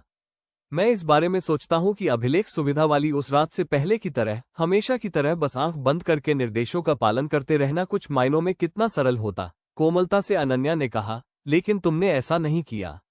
एक बार जब तुम समझ गए कि तुम वास्तव में किस चीज का हिस्सा थे, तो तुमने एक अलग रास्ता चुना। राजीव, यही वो इकलौती चीज है जो वास्तव में तुम्हारे जैसे लोगों को विक्रम जैसे लोगों से अलग करती है। गलती खुद नहीं, यह विकल्प कि एक बार जब आप अंततः इसके सच्चे वजन को समझ जाते हैं, तो उसके बाद क्या करना है। नन्ही देविका को अपनी छाती से शांति से सोते हुए बांद्रा की परिचित गलियों से गुजरते हुए उस शाम घर जाते समय अनन्या ने पिछले वर्षों की हर चीज द्वारा सिखाई गई अजीब, घुमावदार आकार पर विचार किया। केवल फ्रॉड या परिवार या विक्रम और अहलूवालिया जैसे आदमियों की विशेष, धैर्यवान क्रूरता के बारे में नहीं, बल्कि इसके पीछे के काफी अधिक जटिल, अधिक आशाजनक सच के बारे में। अपनी बेटी की छोटी, स्थिर सांस को अपनी छाती के खिलाफ महसूस करते हुए उन्होंने मन ही मन सोचा, इस पैटर्न को छूने वाला कोई भी व्यक्ति केवल एक चीज नहीं था। विक्रम क्रूर और गणना करने वाला था, लेकिन वह अपने एक ऐसे मेंटोर के लिए अपने वास्तविक दुख से भी आकार लेने वाला एक आदमी था जिसे वह प्यार करता था। अहलूवालिया धैर्यवान और शिकारी था, लेकिन उसने अपनी पूरी कार्यपद्धति मेरे अपने परिवार की लापरवाह गलतियों को देखकर बनाई थी। राजीव मिलीभगत करने वाला और डरा हुआ था, लेकिन वह मौका मिलने पर ऐसा व्यक्ति बनने में भी सक्षम था जो अब सक्रिय रूप से उस नुकसान को रोकने के लिए काम करता है जिसे उसने कभी अनजाने में पैदा करने में मदद की थी। उन्होंने पुराने दुख और मुश्किल से जीते गए क्षमा को किसी ऐसी स्थिर चीज में बसते हुए महसूस किया जो अकेले दोनों में से कोई भी पेशकश नहीं कर सकता था, और मन ही मन सोचा, यहाँ तक कि पापा भी उस लापरवाह क्रूरता के सक्षम थे जिसने दशकों पहले इस पूरे पैटर्न को शुरू किया था, और साथ ही उस भारी साहस के भी सक्षम थे जिसने अंततः इसके पूरे वजन को समझने के बाद वास्तविक व्यक्तिगत कीमत पर उस क्रूरता का ईमानदारी से सामना करने में लगने वाले साहस को दिखाया था। उन्होंने अपने खुद के दो जीवन के बारे में सोचा, एक अलगाव और विश्वासघात द्वारा परिभाषित, एक ऐसे पतन में समाप्त हुआ जिसके गूंज को वह शांत पलों में आज भी कभी कभी अपने शरीर के माध्यम से महसूस करती थी। दूसरा धीरे धीरे और जानबूझकर बनाया गया, जो ठीक उसी ईमानदारी पर आधारित था जिसे इस पूरी जांच ने एक पूरे परिवार को पीढ़ी दर पीढ़ी अंततः अभ्यास करना सिखाया था। अपनी इमारत के प्रवेश द्वार पर पहुंचते हुए परिचित द्वारपाल का एक गर्म, थकी हुई मुस्कान के साथ स्वागत करते हुए उन्होंने मन ही मन सोचा, लोग केवल खलनायक या नायक नहीं होते हैं, वे सिर्फ लोग हैं जो भयानक विकल्पों और काफी अधिक विकास के सक्षम है, अक्सर बिल्कुल उसी जीवन के भीतर। अंत में एकमात्र चीज जो वास्तव में मायने रखती है वह ये है कि वे अंततः किस दिशा में बढ़ने का विकल्प चुनते हैं।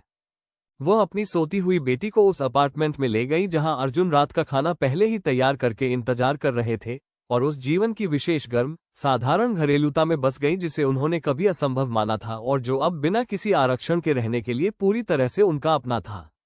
अपनी उपस्थिति मात्र से अधिक कुछ भी न मांगने वाली शाम की शांत, मुश्किल से जीती हुई शांति में बसते हुए उन्होंने मन ही मन सोचा, मैंने यही चुना था, बदले के बजाय विकास, सावधानीपूर्वक, आरामदायक सन्नाटे के बजाय ईमानदारी, उस अलग थलग महत्वाकांक्षा के बजाय जिसने कभी उन्हें सब कुछ कीमत के रूप में चुकाया था, जानबूझकर और भारी कीमत पर बनाया गया परिवार। अर्जुन को ऊपर देखते हुए और प्रवेश करने पर मुस्कुराते हुए देखते हुए, अपनी बेटी को अपनी छाती के खिलाफ धीरे से हलचल करते हुए देखते हुए उन्होंने मन ही मन सोचा, मैं इसे दोबारा चुनूंगी। हर एक बार। एपिसोड 74 जो वो अंततः कहती है, यह निमंत्रण Indian institute of corporate governance की ओर से आया था। मलिक इंडस्ट्रीज के 50वें वर्ष के अवसर पर आयोजित एक सम्मेलन में मुख्य भाषण देने के लिए आयोजकों ने स्पष्ट उत्साह के साथ ये बताया कि वे चाहते हैं कि अनन्या नेतृत्व, जवाबदेही और संस्थागत विफलता का ईमानदारी से सामना करने के लिए आवश्यक साहस पर खुलकर बात करें, एक ऐसा विषय जिसके बारे में उन्होंने नोट किया वो पिछले कुछ वर्षों के दौरान देश के कॉर्पोरेट परिदृश्य में लगभग किसी भी अन्य व्यक्ति की तुलना में अधिक सार्वजनिक रूप से सामने आया था। अनन्या ने भाषण का मसौदा तैयार करने में लगभग 2 हफ्ते बिताए। पुरानी सावधानी और मुश्किल से जीती हुई ईमानदारी एक दूसरे के साथ एक ऐसे परिचय के साथ तौल रही थी जिसे अब वह पहचानती थी कि वह बस वही बन चुकी थी जो वह बन चुकी थी, अब वो वर्षों पहले अहलूवालिया के दुष्प्रचार अभियान के कठिन हफ्तों में अपनी चरम सीमाओं के बीच उस तरह से फटी हुई नहीं थी, थकी हुई और लगभग लापरवाह नहीं थी, बल्कि वास्तविक रूप से सावधानी से इस बात पर विचार कर रही थी कि वास्तव में किस सच ने उस पल की सेवा की और कौन सा सच धोने के लिए पूरी तरह से उनका अपना रहा।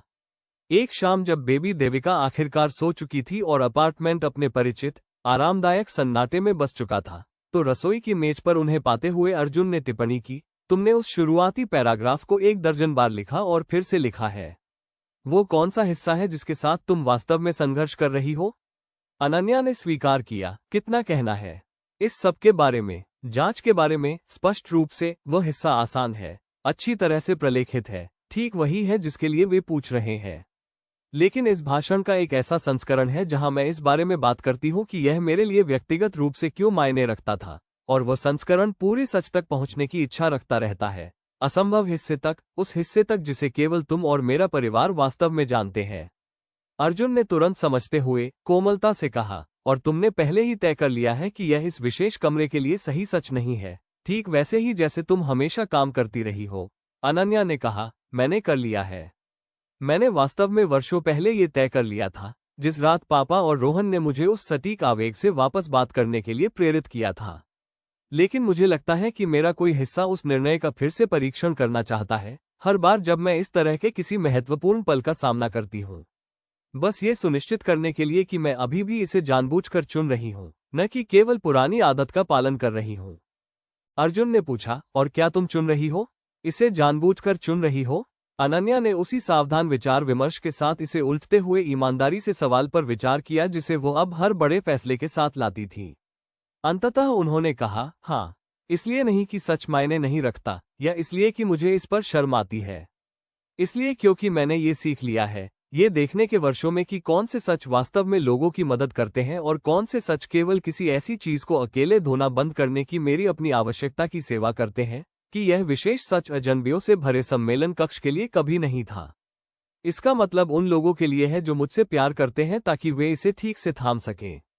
अब वो छिपाना नहीं है, ये सिर्फ अंतर को जानना है।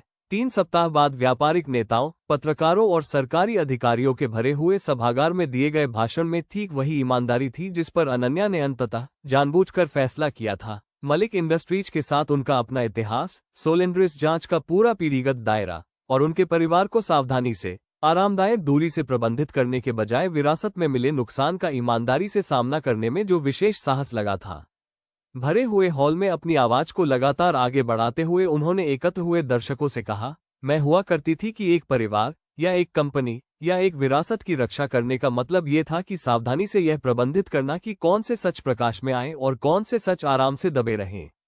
मैंने उस विश्वास को एक अर्थ में अपने ही पिता से विरासत में लिया था, जिन्होंने इसे अपने से पहले अपने पिता से विरासत में लिया था। शांत, संचित सावधानी के सन्नाटे की एक ऐसी परंपरा जिसे हमने अंततः खोजा, उन लोगों द्वारा हमारे खिलाफ सक्रिय रूप से हथियार बनाया गया था जो यह अच्छी तरह समझते थे कि वो सन्नाटा कितनी अधिक क्षति को छिपा सकता है, ठीक कितने समय तक, इससे पहले कि कोई इसकी ठीक से जांच करने के बारे में सोचे।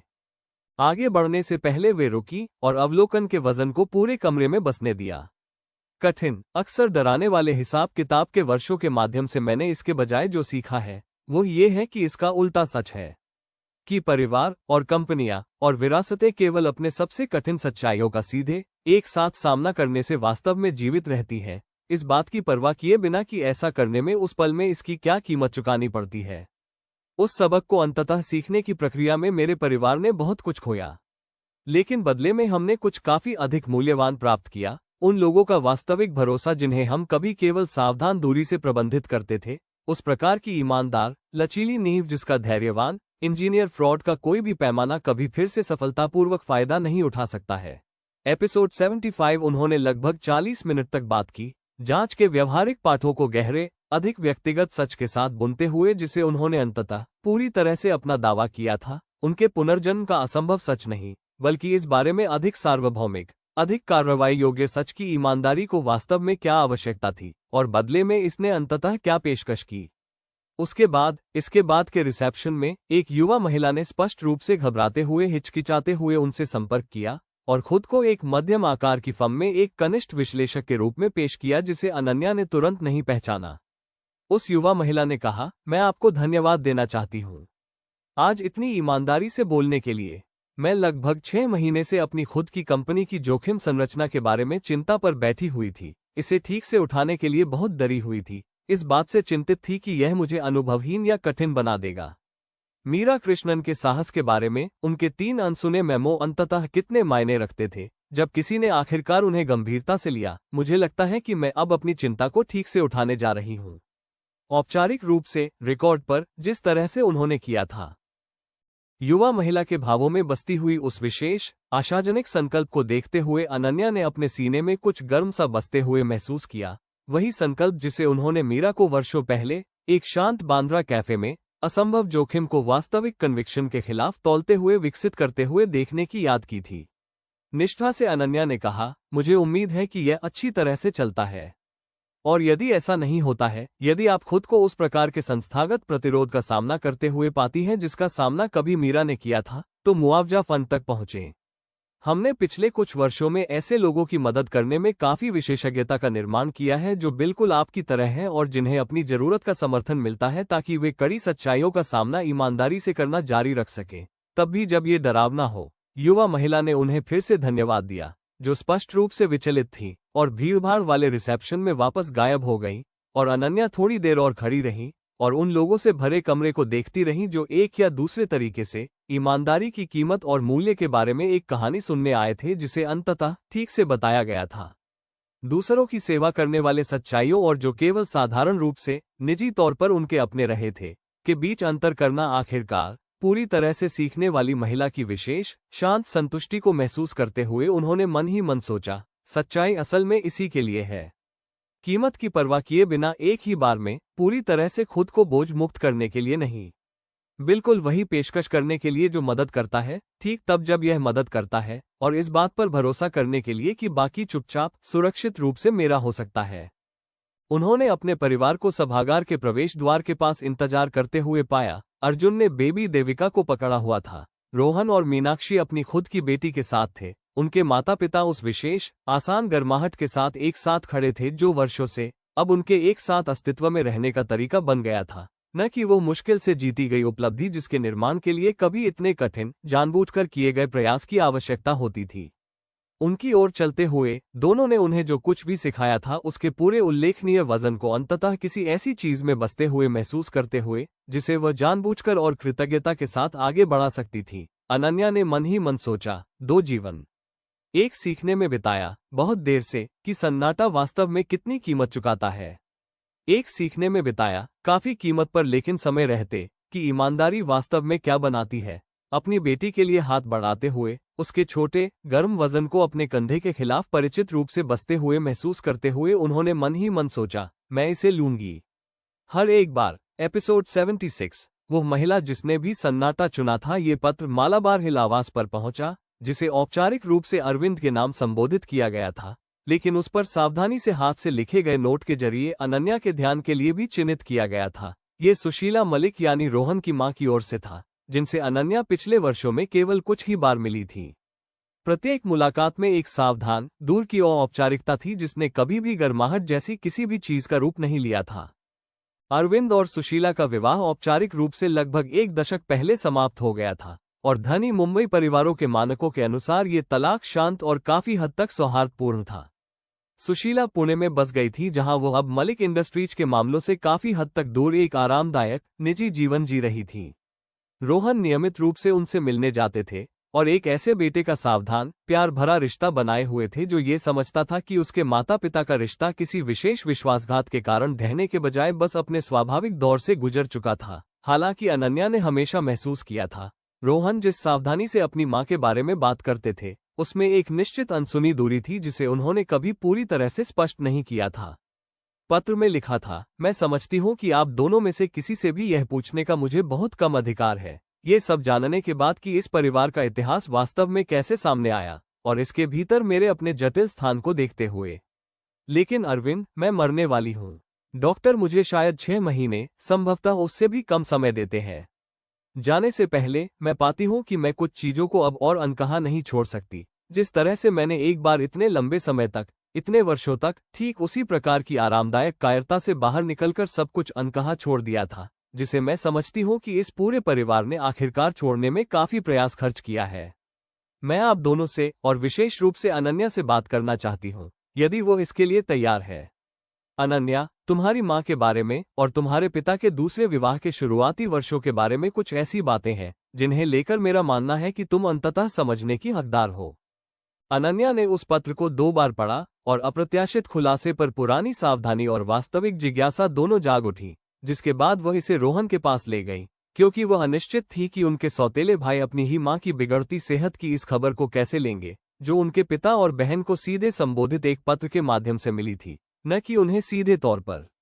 शाम को जब अनन्या को रोहन मिले तो उनकी प्रतिक्रिया में एक ऐसा जटिल दुख था जिसकी उन्होंने पूरी तरह से उम्मीद नहीं की थी। उन्होंने शांत स्वर में स्वीकार करते हुए कहा, वो लगभग 1 साल से अस्वस्थ है। मैं जानता था कि निदान गंभीर है। मुझे यह एहसास नहीं था कि समयरेखा इतनी जरूरी हो चुकी है। वो एक लंबी पल के लिए चुप रहे, उनके चेहरे पर कुछ पुराना और अनसुलझा भाव तैर रहा था। उन्होंने मेरे पिता के शुरुआती विवाह के बारे में या तुम्हारे और तुम्हारी माँ के बारे में मुझसे कभी सीधे तौर पर बात नहीं की, इसके अलावा कि यह हुआ था। मैंने हमेशा यही माना कि यह उनके लिए फिर से देखने के लिए बहुत दर्दनाक विषय था।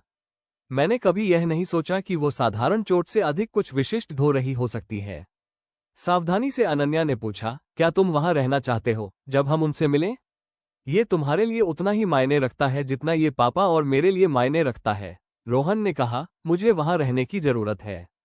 ये जो भी हो, मुझे लगता है कि मैंने अपनी ही मां के इतिहास के केवल सावधान संपादित संस्करण को जानने में काफी समय बिता दिया है।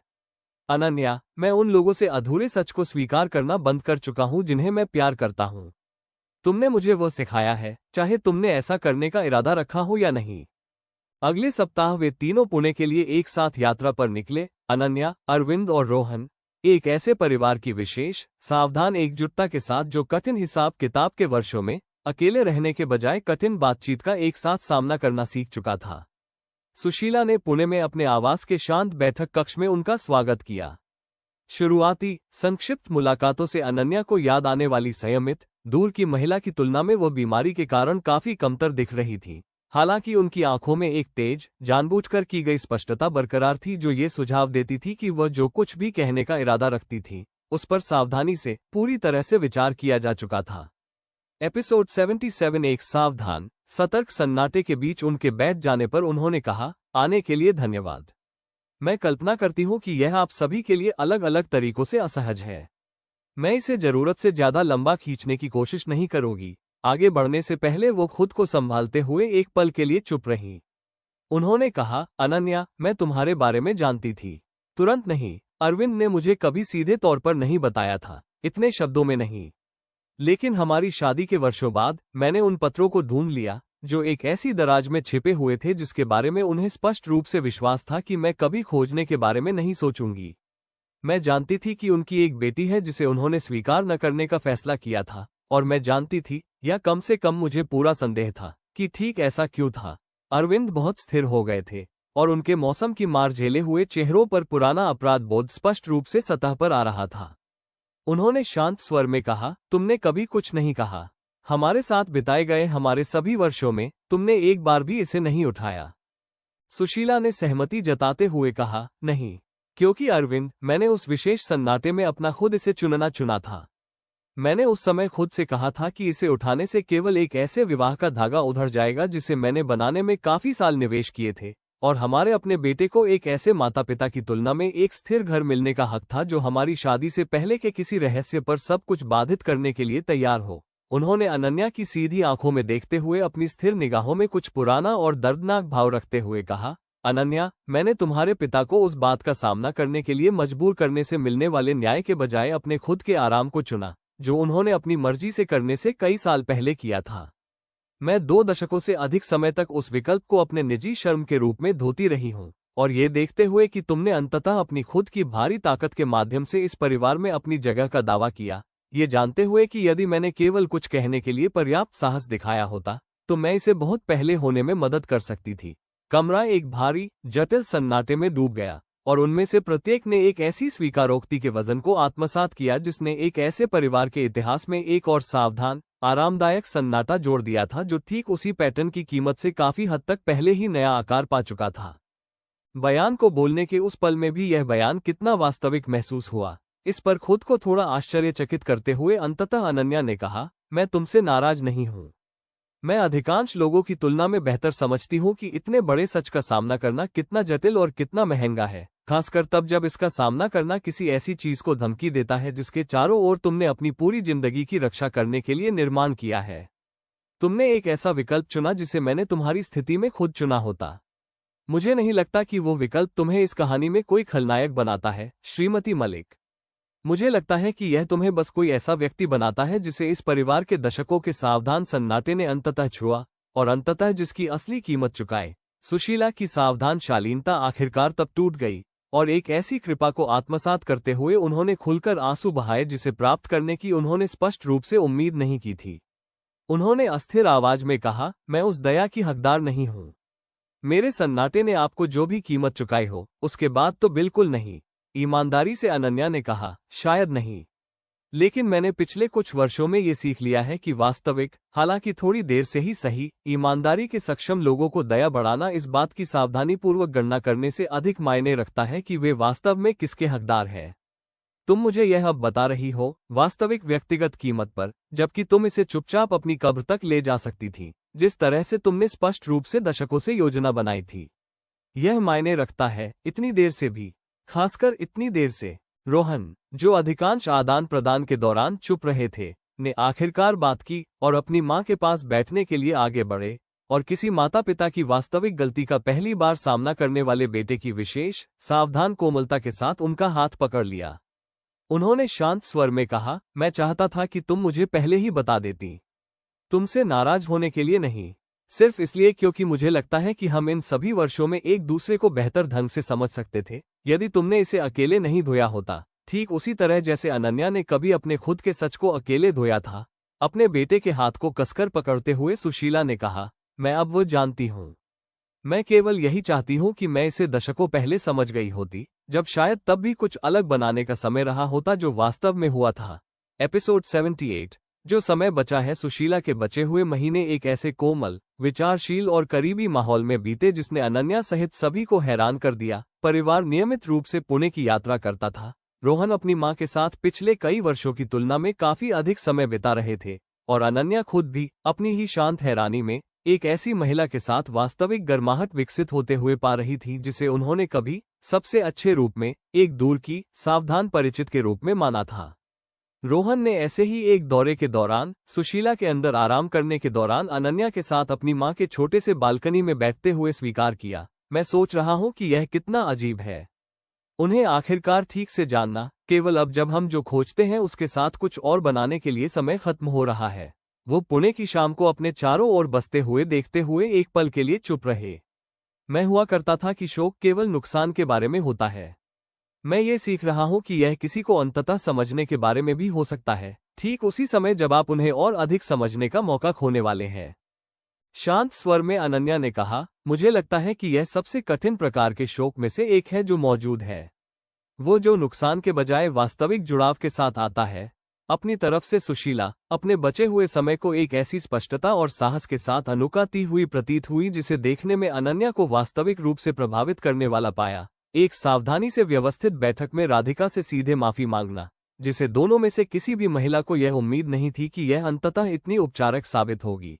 एक ऐसे पोते पोती के लिए लंबे, विस्तृत वीडियो संदेश रिकॉर्ड करना जिसे वह जानती थी कि वह शायद कभी व्यक्तिगत रूप से नहीं मिल पाएंगी, क्योंकि मीनाक्षी और रोहन की बेटी अपनी दादी द्वारा उसके लिए छोड़ी जा रही बात को ठीक से समझने के लिए अभी बहुत छोटी थी। परिवार के आने पर बेबी देविका के साथ लंबे, बिना जल्दबाजी के दोपहर बिताना, और उन्होंने एक से अधिक बार कहा कि उन्हें उस प्रकार के खुले, बिना मुखौटे के प्यार का अभ्यास करने की विशेष खुशी मिली, जिसे देने से डरने के कारण उन्होंने बहुत अधिक वर्ष बिताए थे।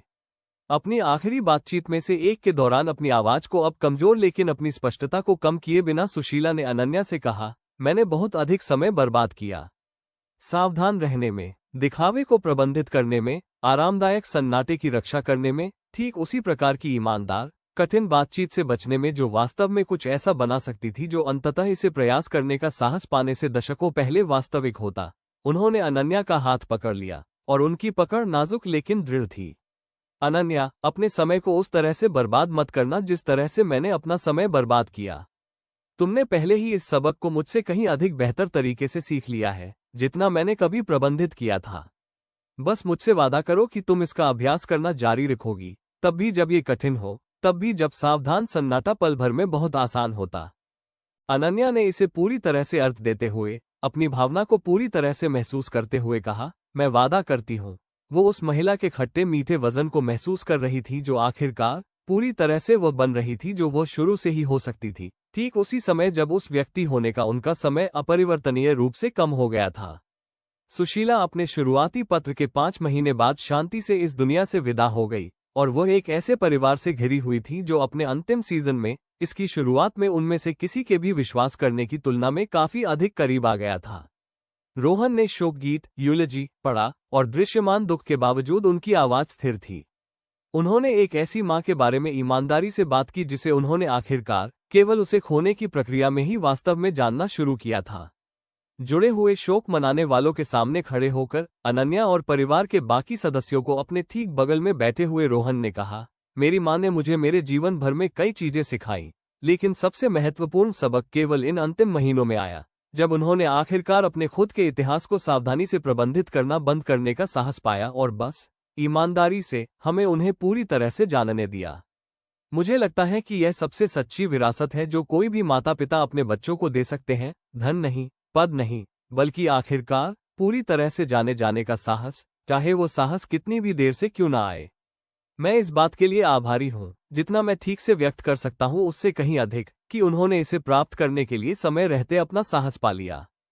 एपिसोड 79 अनन्या ने अपने भाई को बोलते हुए देखा और एक ऐसी महिला के विशेष जटिल दुख को महसूस किया जिसने एक असंभव दूसरे जीवन के माध्यम से ठीक इसी प्रकार के मुश्किल से जीते गए विकास को पहचानना सीख लिया था। अपूर्ण, किसी के भी चाहने की तुलना में बाद में आने वाला, लेकिन इसके समय की परवाह किए बिना वास्तविक और मूल्यवान। रोहन की सावधान शालीनता को सेवा के शेष भाग के माध्यम से स्थिर रखते हुए देखते हुए अनन्या ने मन ही मन सोचा, शुरुआत से कोई भी इसे सही नहीं कर पाता है, न पापा, न सुशीला और न ही मैं, अपने दोनों में से किसी भी जीवन में। एकमात्र चीज जो वास्तव में मायने रखती है वो ये है कि क्या आप अंततः जानबूझकर उस ईमानदारी के सक्षम कोई व्यक्ति बनने का विकल्प चुनते हैं जिससे आप कभी बचते थे, भले ही उस साहस को पाने में आपको कितना भी समय क्यों न लगे। उसके बाद के शांत हफ्तों में अनन्या ने सुशीला के अंतिम महीनों द्वारा इतने स्पष्ट रूप से चित्रित किए गए शोक और विकास के विशेष आकार पर अक्सर विचार किया। वह तरीका जिससे नुकसान के बीच भी वास्तविक जुड़ाव आ सकता है, वो तरीका जिससे जीवन में चौंकाने वाली रूप से देर से भी साहस विकसित हो सकता है, वो तरीका जिससे ईमानदारी, चाहे कितनी भी देरी से क्यों न हो, जारी रहने वाले सन्नाटे की तुलना में काफी अधिक मायने रखती है। उन्होंने अपने खुद के 2 जीवन के बारे में सोचा, उस छत के बारे में जिससे वह गिरी थी और उसके बजाय उन्होंने जिस परिवार का निर्माण किया था, एक दादाजी की लापरवाह गलती के बारे में सोचा जो पीढ़ियों तक संचित होती रही जब तक कि एक पूरे परिवार ने आखिरकार चुपचाप अदृश्य रूप से इसके रास्ते को पार करने वाले किसी भी व्यक्ति को नुकसान पहुंचाने के बजाय इसका ईमानदारी से सामना करने का जानबूझकर विकल्प नहीं चुना। शांत अपार्टमेंट की रोशनी में बच्चे के शांत सोते हुए चेहरे को देखते हुए बेबी देविका को एक शांत शाम को अपने करीब रखते हुए अनन्या ने मन ही मन सोचा, मैं अपने खुद के बच्चे को यही सिखाना चुनती हूँ। पूर्णता नहीं, गलतियों की अनुपस्थिति नहीं, या यहाँ तक कि कायरता और सावधान सन्नाटे की अवधियों की अनुपस्थिति भी नहीं। बस यही, अंततः जानबूझकर ईमानदारी को चुनने का साहस, चाहे उस साहस को पाने में कितना भी समय क्यों न लगे, और एक बार जब आप इसे पा लेते हैं तो इसकी कितनी भी कीमत चुकानी पड़े। जीवन के 2 जीवन ने जो कुछ भी सिखाया था उसके पूरे उल्लेखनीय कठिन आकार को किसी ऐसी चीज में बसते हुए महसूस करते हुए जिसे वह वास्तविक शांति के साथ आगे बढ़ा सकती थी। अनन्या ने मन ही मन सोचा, यह एकमात्र ऐसी विरासत है जो वास्तव में कभी मायने रखती है। जो हमने एक बार गलत किया वो नहीं, जिसे हमने अंततः जानबूझकर सही करने का विकल्प चुना, एक बार जब हम इसे गलत करना जारी रखने की कीमत को समझ गए।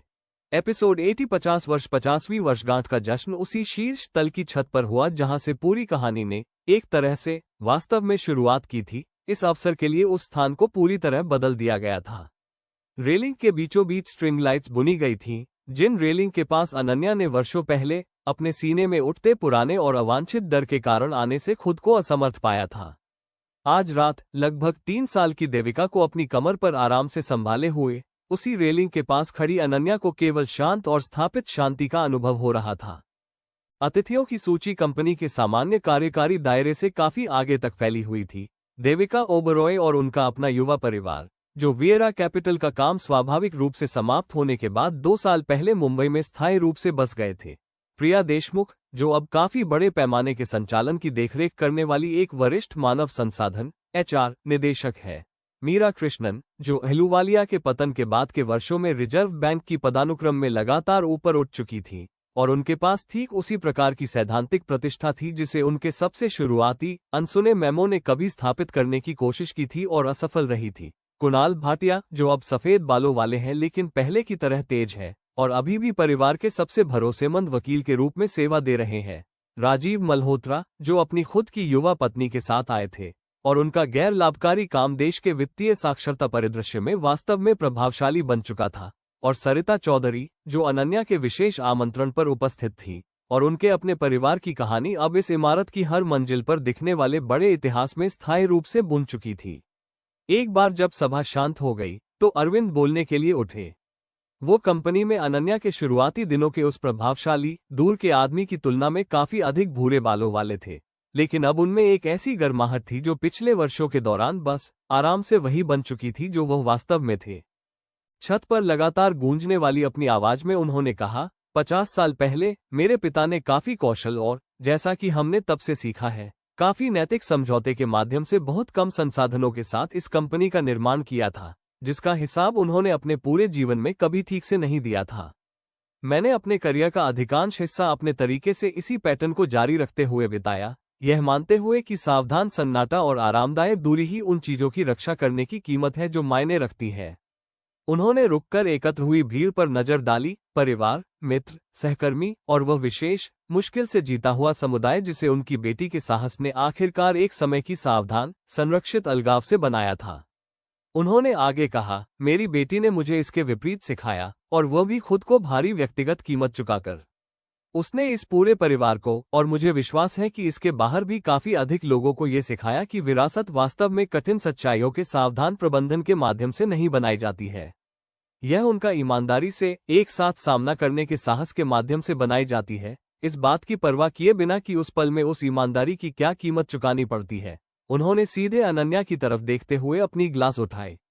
इस कंपनी के इतिहास के 50 वर्षों के नाम और इसके बाद आने वाले किसी भी अन्य काफी अधिक ईमानदार 50 वर्षों के नाम। बाद में, जब अधिकांश औपचारिक उत्सव आसान, शांत बातचीत में बदल गया, तो अनन्या खुद को छत की रेलिंग के पास फिर से अकेली पा गई।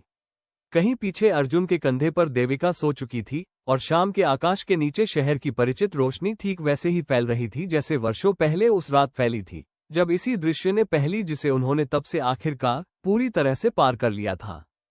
हाथ में वाइन के 2 गिलास लिए रोहन उनके साथ आ मिले और उन्हें एक गिलास ऐसे सहज, आरामदायक परिचय के साथ दिया जो साझा कठिनाई और साझा विजय के वर्षों के दौरान एक ऐसे रिश्ते में बदल गया था जिसकी कल्पना वे दोनों तब नहीं कर सकते थे जब उन्होंने पहली बार एक अज्ञात 22 साल की विश्लेषक के रूप में इस इमारत में कदम रखा था।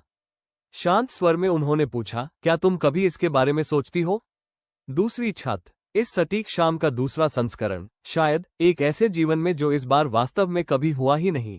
अनन्या ने स्वीकार किया, कभी कभी, पहले की तुलना में कम।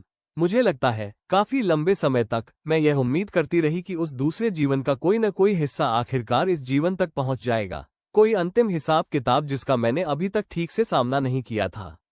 लेकिन मुझे नहीं लगता कि यह वास्तव में इस तरह काम करता है, अब और नहीं। मुझे लगता है कि मैंने आखिरकार पूरी तरह से कुछ अलग बना लिया है।